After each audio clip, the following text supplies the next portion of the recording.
Hello ভাই brothers, আসসালামু আলাইকুম সবাইকে। সবাই কেমন আছেন? সবাই আশা করছি অনেক বেশি ভালো আছেন। তো আজকে একটা আনবক্সিং ভিডিও নিয়ে চলে আসলাম আপনাদের মাঝে। অ্যান্ড আপাতত দেন আছি বাসায়। অ্যান্ড এই যে দিস ইজ দ্য পিস, এটা এখন আনবক্সিং করব। অ্যান্ড এটা হচ্ছে আমার মাইক্রোফোন সেট আপটা। অলরেডি উপরটা কেটে ফেলছি, জাস্ট একটু বের করে দেখাই আপনাদেরকে। এই দেখেন, এইটা হচ্ছে মাইক্রোফোনটা আমার ব্লগিংয়ের জন্যে। তো এটা বের করতে হবে, জাস্ট ওয়েট।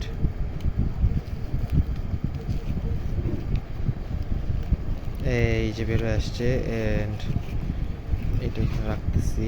অ্যান্ড এই যে এটা হচ্ছে সেই মাইক্রোফোনটা। তো দেখতে পাচ্ছেন এই যে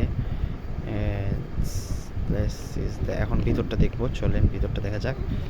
এটা হচ্ছে K8 এর মাইক্রোফোন। তো এখন এই যে হচ্ছে কী কী দিছে না দিছে সব কিছু আপনাদেরকে দেখাবো। অ্যান্ড এই যে খুললাম, এই যে হচ্ছে অ্যান্ড দেখেন এখানে দেখা যাচ্ছে এই যে এটা হচ্ছে কানেক্টরটা, এটা ফোনের মধ্যে কানেক্ট করতে হয়। এখানে রাখি। অ্যান্ড এই যে হচ্ছে এটা হচ্ছে মাইক্রোফোনটা, এটা ভয়েস করার জন্য, ভয়েসে কথা বলার জন্য মাইক্রোফোনটা এটা।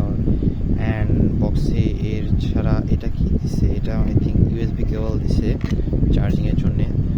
একটু এটা খুলি, আনবক্স করি এটাও। অ্যান্ড দিস ইজ এই যে এটা দিছে, তো ভালোই। এটাও রাখি এখানে। অ্যান্ড নিচে দেখা যাচ্ছে একটা ওয়াও জোস, এই যে একটা হিন্টস দিয়ে দিছে কীভাবে ইউজ করতে হবে না হবে। তো এই সব কিছুই ভালো লাগলো, এই আর কি। এই ছিল আজকের ভিডিওতে। তো ভিডিওটা আনবক্সিংয়ের ভিডিওটা কেমন লাগলো জানাবেন কমেন্ট করে। অ্যান্ড ভিডিওটা ভালো লাগলে লাইক করে দিবেন, কমেন্ট করবেন, অ্যান্ড শেয়ার করে ফাটাই দিবেন। তো ভালো থাকবেন সবাই, আসসালামু আলাইকুম।